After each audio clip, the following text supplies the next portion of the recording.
Bonito, ¿no? Lo que estás viendo probablemente es el primer videojuego que se puede considerar del género survival. Su nombre es Wildness, a Survival Adventure. Un juego ya con algunos años, para ser más específico 30 años, y un poco más que eso. Este juego corría ya en la antigua Apple II y en el sistema operativo 2. Su jugabilidad era algo reducida y a medida que avanzabas en el juego, este mismo te iba preguntando por diferentes situaciones en determinados escenarios, como lo era así el entrar a un bosque y que el juego mismo te preguntase qué vas a hacer a continuación, siendo las respuestas más típicas retirarme, acampar, caminar, ya sabes. Muy semejante a las aventuras de texto que solían haber hace muchos años. Bueno, creo que ya vas entendiendo exactamente a lo que me refiero, ¿no? Como te dije al comienzo, este probablemente es el videojuego más viejo del género survival que existe. Y digo probablemente, porque bueno, a veces no se sabe.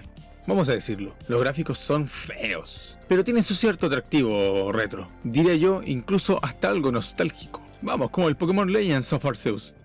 Pero este no es el juego del que venimos a hablar exactamente, pues quería mostrarles cuál fue el primer juego que estableció el género survival como eso, un género, un juego cuyo único objetivo era sobrevivir, o al menos ese era el objetivo principal. Pero ahora te preguntaré, el videojuego que estás viendo en la pantalla, el Wildness a Survival Adventure, ¿te parece similar a cualquier videojuego survival de hoy en día? Pues la respuesta es no.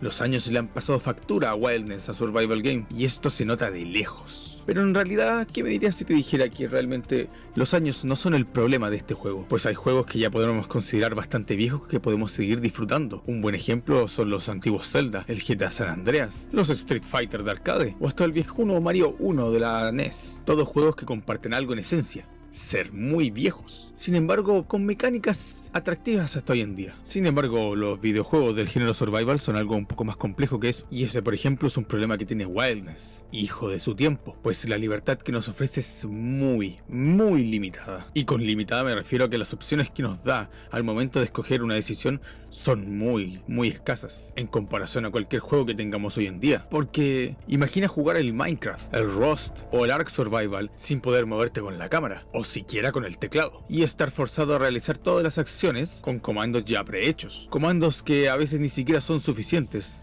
a lo mucho llegando a las 3 opciones por situación. Sin embargo, no podemos echarle toda la culpa. Como dije anteriormente, Wildness es hijo de sus tiempos, es limitado por los años en los que salió. Pero ¿existirá algún videojuego survival que a pesar del tiempo no esté limitado por su hardware, por los años, y que se pueda considerar realmente complejo? Con los años el género survival se iría ampliando mucho más, con cada nuevo juego aportando más libertad e incluso profundidad a la historia, tales como el Unreal World, el Robinson's Requiem, Deus o el buen Tale of the Sun.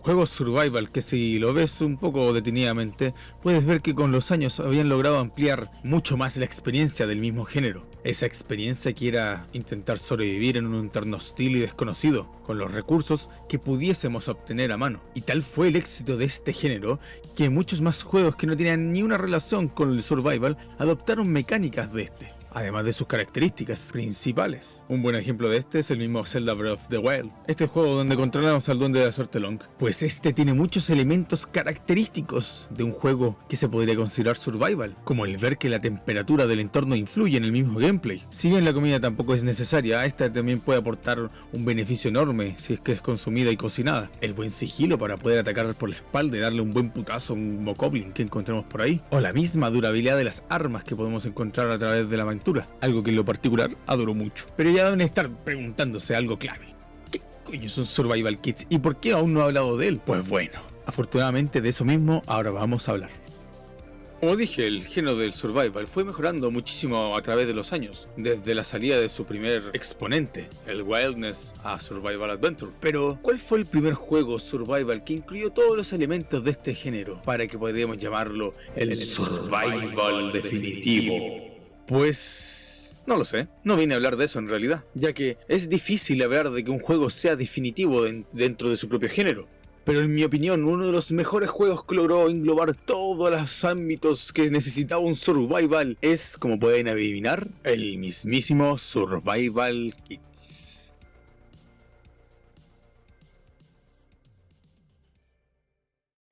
El buen Survival Kits, o en España para los manolos, Stranded Kits, es un juego que, al igual que el Wildness, tiene sus añitos, pero no tantos añitos como el Wildness, ya que este salió en el año 1999 para la bellísima Game Boy Color, una consola a la cual hay que decir no era tan potente.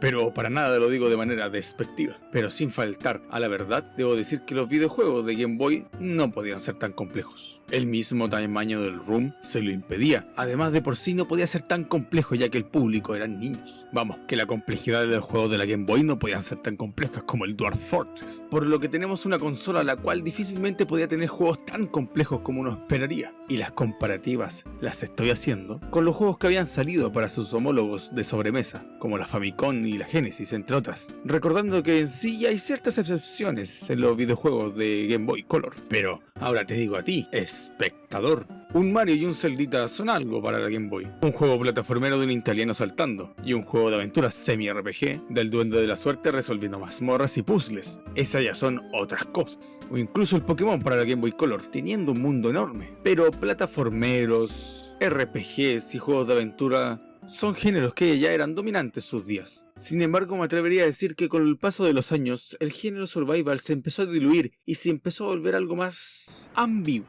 Y en este momento me remitiré a las pruebas. ¿Cuántos juegos survival de la Game Boy Color conocen? Pues investigando un poco superficialmente y hurgando en algunos foros como Reddit, pues no encontré mucho. Y es por eso que en mi opinión, el Survival Kids entra en una categoría de único, en cierto modo, siendo así, como dije, el único juego de su género para la Game Boy Color.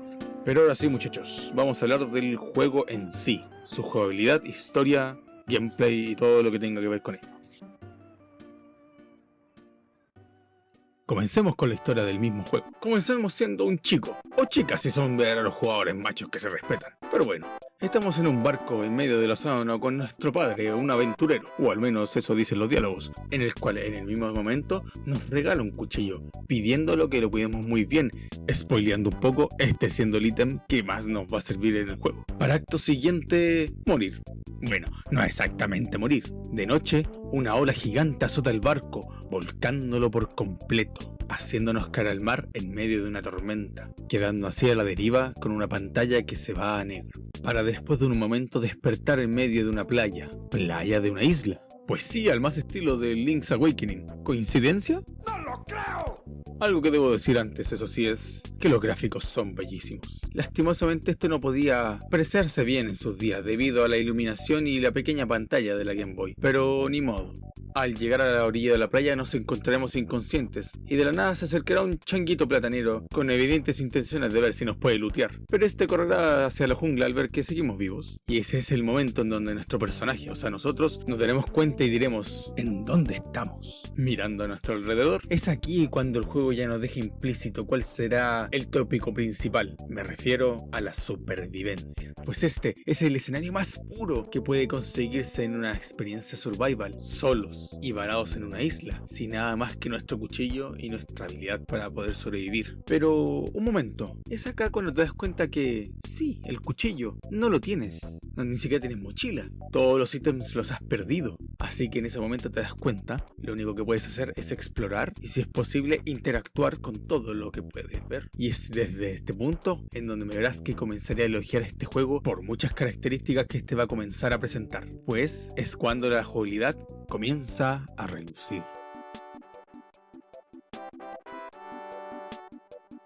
Déjame decirlo así, no tienes nada. Solo ves un montón de rocas, plantas, árboles y restos de madera del naufragio. Pero ¿es que aún no lo entiendes? Es eso. Ves un montón de cosas botadas en el piso y te entra la curiosidad. Si comienzas a interactuar con cada cosa que encuentras en el entorno, sí, verás que casi todo tiene un diálogo con el que se puede interactuar. La hierba alta tiene un diálogo, las rocas tienen un diálogo, los restos del naufragio también lo tienen. Pero lo más curioso que podrás encontrar y con lo que podrás interactuar, en mi opinión, son las almejas. Que al interactuar con estas, ya el mismo juego te dará el texto de no comer cruda, dejándote implícito que habrán consecuencias si te la llegas a comer cruda. Y es que sí, te diste cuenta, te acabas de encontrar con una nueva mecánica, la comida y el cómo se tiene que cocinar esta.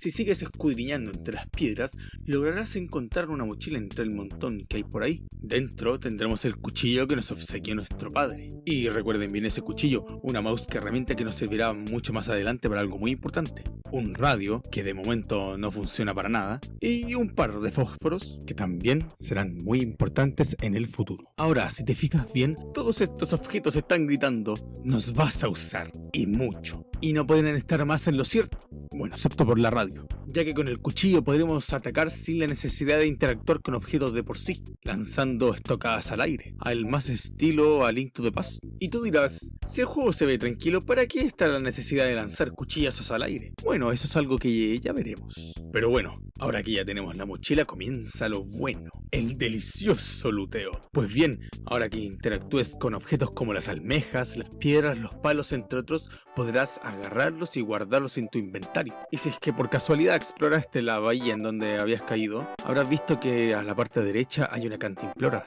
detrás de un trozo de hierba alta. Pues bueno, para eso tenés el cuchillo. Utilizándolo podrás cortarlo y obtener así la cantimplora. Pero que esto es lo interesante. La existencia de la cantimplora implica el hecho de que también vas a tener que consumir agua. Así se presenta otra gran mecánica que va a ser importante en el futuro. Y déjame recordarte, ya hay almejas y ya te las puedes comer. Además de que tenemos una cantimplora que te puedes tomar agua. O sea que tenemos que comer y beber agua. Ya vas entendiendo a qué me refiero con que este juego comienza a decirte que es un survival y de los buenos.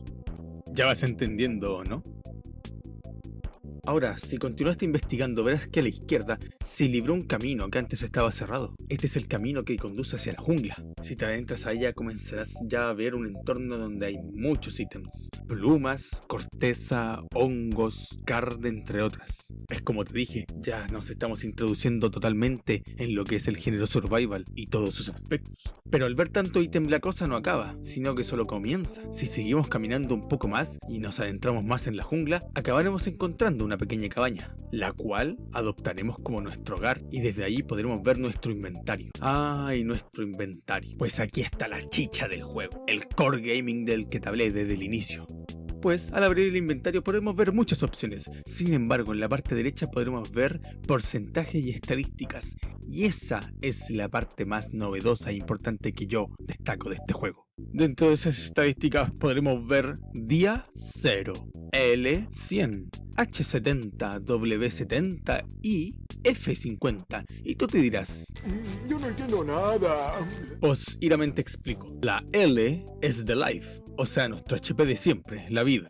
La H es de hunger, la barrita de los muslos de Minecraft, por ejemplo. Y la W es water, o sea el agua, la cantidad de agua que necesitamos en nuestro sistema para no morir de deshidratación. Evidentemente si llegamos a tener 0 en water, vamos a morir. Por lo que no es un simple survival donde tengas que comer y dormir y ya, como el Minecraft, sino que aquí tendrás que hidratarte y mantenerte al tanto de tu hidratación. Por ejemplo, el comer un alimento descompuesto o sin cocinar podría deshidratarte. Por eso es tan importante cocinar. Y por último, la F.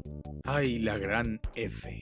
Pues esta F significa fatigue o fatiga.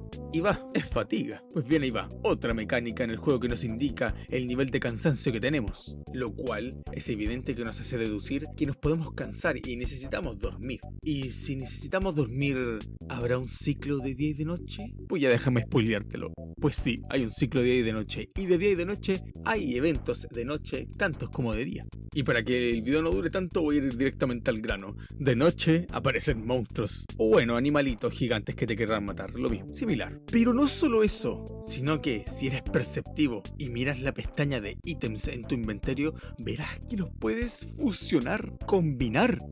¿Qué? Sí señor, existe el crafting, por lo que todos los ítems y loot que puedas recoger en la isla y sus diferentes biomas tendrás la posibilidad de combinarlos, unirlos, ya así sea utilizarlos para la cocina o para craftear herramientas. Herramientas que en muchos casos nos ayudarán a desbloquear diferentes zonas del mapa. Y todas estas mecánicas en un juego de mierda para la Game Boy. ¿Ya ves por qué me entusiasma tanto hablar de este juego? Y ahora déjame recapitular, tenemos mecánicas de luteo, crafteo, fatiga, día y noche, además de la de deshidratación y combate. Y dime tú, ¿este es un juegarraco? Para mí es la cabra.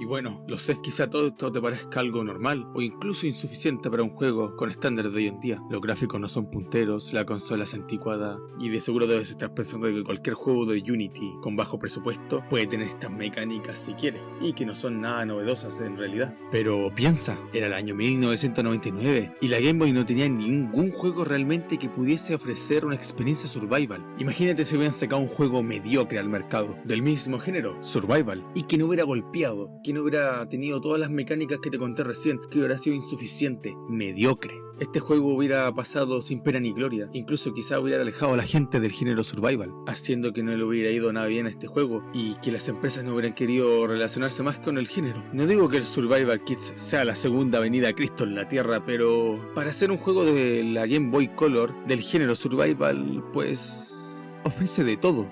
Pues sí, ofrece de todo. Todo lo que tendría que tener un survival. Un sistema de crafteo, un mundo grande por explorar que además contiene diferentes biomas. Y además lo más importante, mecánicas bien implementadas que te ayudan y te obligan a sobrevivir. Todas perfectamente bien implementadas y variadas. Algo que si lo piensas bien para esos años y con las limitaciones que tenía la misma consola y los desarrolladores, es algo admirable. Algo que no cualquier juego logra ofrecer. Y si lo piensas bien, todos esos requerimientos, todas esas mecánicas que un survival debería tener, pues Survival Kids las tiene, y las tiene muy bien implementadas. Por lo bien que lo hace, por lo bonito que es el juego, es que decidí hacerle este pequeño video análisis homenaje al buen Survival Kids. Ya quiero decirles que el juego tiene más de un final, y no quise spoilear mucho sobre los biomas y enemigos especiales, además de las armas que pueden craftear, para que todas estas cosas las puedan descubrir por ustedes mismos si son amantes del género survival, y puedan darle una oportunidad a este juegarraco. Les aseguro que no se van a arrepentir.